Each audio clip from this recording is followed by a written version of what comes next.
A house that stays warm in winter and cool in summer. No furnace, no electricity, no HVAC. This is not a prototype. It is a design over 1,000 years old. Walls 1 meter thick, aimed at the winter sun, buried into the earth. During a power outage, a home built on these same principles held above 18 degrees. We knew how to build this way. Then we chose to stop. Walls that measure a full meter thick do more than just hold up a roof. They hold on to warmth too. At Hardwick Hall in Derbyshire, the stone walls reach up to 1.37 meters across, forming a kind of thermal barrier that shrugs off the worst of winter.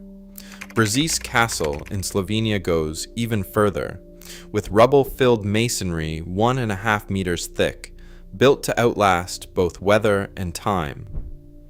These are not just defensive structures, they are engines of comfort, designed to absorb the day's heat and release it slowly, long after the sun has set. But mass alone is not the whole story. Builders 1,000 years ago understood that where you put a house and how you turn it matters just as much. Across the Cotswolds, medieval hall houses lean into the southern sun. Their facades are angled to catch the lowest rays in winter when warmth is precious. The thick bands of windows on the south side are no accident. They let in sunlight when it is needed most, while the north and west walls stay nearly blind to the cold. This combination, thick, dense walls, and a deliberate orientation toward the winter sun, creates a home that works with the seasons, not against them. The stone and earth act as a slow-release battery, soaking up solar energy during the day and letting it drift back into the house through the night. It is a kind of quiet engineering, built on observation and necessity, that kept families warm before anyone dreamed of a thermostat.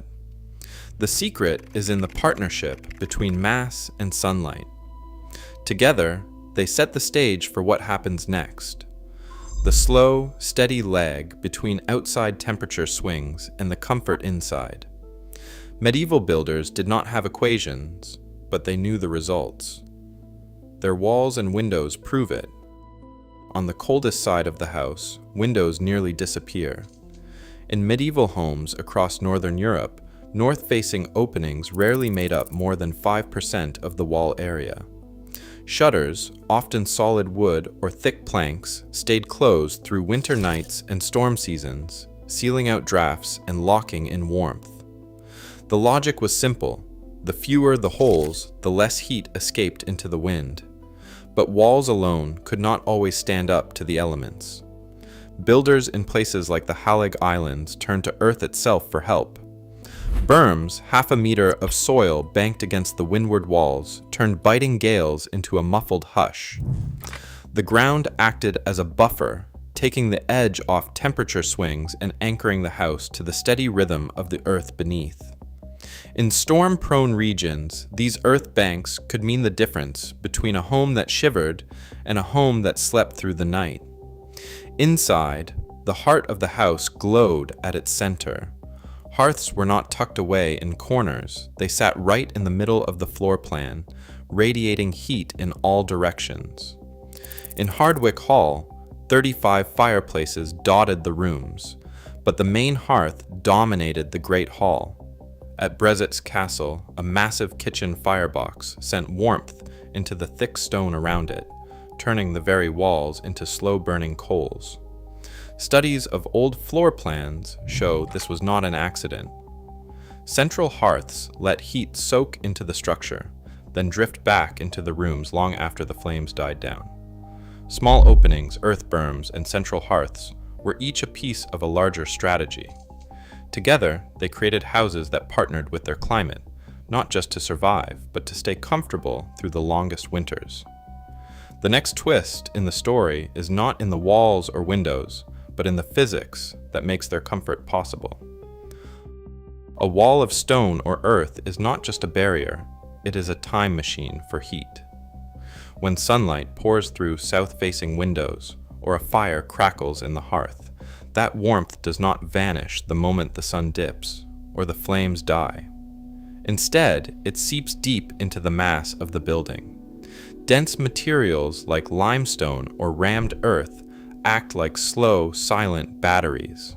They soak up energy during the day, storing it in their bulk, and then hours later begin to let it drift back into the rooms inside. This is the principle of thermal mass. The denser and thicker the wall, the more heat it can absorb and hold on to. But the real magic is in the delay, the time lag. In a house with a meter-thick stone wall, there can be a gap of 12 hours or more between the hottest moment outside and the peak warmth inside. That means the chill of a winter night is answered by the gentle release of yesterday's sun, and the heat of a summer day is blunted by the coolness stored from the night before. Think of it like a pot of stew left on a heavy stove. Even after the burner is turned off, the pot keeps simmering, giving off warmth long after the flame is gone. In the same way, a thick wall keeps radiating comfort after the sun sets or the fire burns out. The physics are simple. The combination of high density and specific heat in stone or earth lets these materials store huge amounts of energy and then release it slowly, smoothing out the wild swings of temperature that happen outside.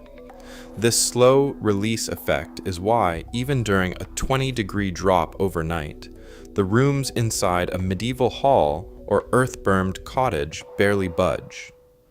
The walls act as a buffer, turning sharp changes into gentle waves. It is not magic, and it is not new.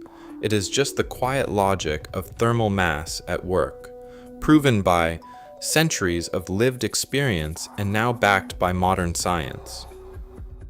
A house that holds steady through a blackout, its rooms still comfortable after days without power, isn't a fantasy. It is a reality. Proven by homes built with the same logic as those medieval walls. In Minnesota, passive house designer Eric Jensen tracks the numbers. His earth-bermed home, sunk into the landscape and wrapped in soil, faced a 2-day grid failure in January. Outside, temperatures dropped to -20. Inside, the thermometer never fell below 18 degrees Celsius.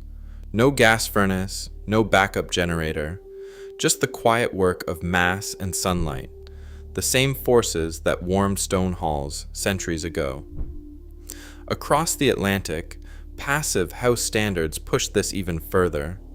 These homes are meticulously measured. In Darmstadt, Germany, post-occupancy data from 42 certified dwellings show an average annual heating demand of just 12 kilowatt hours per square meter. That is a 90% cut compared to the German average. The secret is not high-tech gadgets. It is thick, airtight walls, triple-glazed windows facing south, and a relentless focus on sealing every gap. The result is a building that needs almost no mechanical heat, even through the coldest months. Jensen puts it plainly, you can feel the difference. The house does not care if the furnace is off, it just coasts. And metered data backs him up. Over 5 years, his heating bills dropped by 85%. The story repeats in earth-sheltered homes from New Mexico to Norway. Stable, livable temperatures, even when the grid goes dark. The numbers do not lie. Whether it is a medieval castle or a 21st century passive house, the physics still hold. Mass, sunlight, and earth work together to create comfort that does not depend on machines. The only real question is why we ever stop building this way. Levitt and Sons changed the post-war landscape, building entire towns at breakneck speed. In the late 1940s, a Levitt town house could go from empty lot to family home in a single day. This was mass production, not tradition, efficiency driven by demand. Cheap gas and falling oil prices made thick walls and careful placement seem unnecessary. Why wait for sunlight when a furnace could heat a house instantly? Federal Housing Administration rules pushed this further, channeling loans to projects that prioritize speed and uniformity. By 1952, FHA manuals called orientation a matter of taste, not a requirement. Building codes soon assumed every home would be wired for central heating, and later air conditioning. Developers had little incentive to slow down for passive design, because reorienting homes for solar gain cost time and money. The American home became a machine for living, powered by cheap fuel, built fast, and sold faster. In the rush, climate wisdom quietly disappeared. A new generation of homesteaders is quietly reviving old techniques, building homes that lean into the earth instead of fighting it.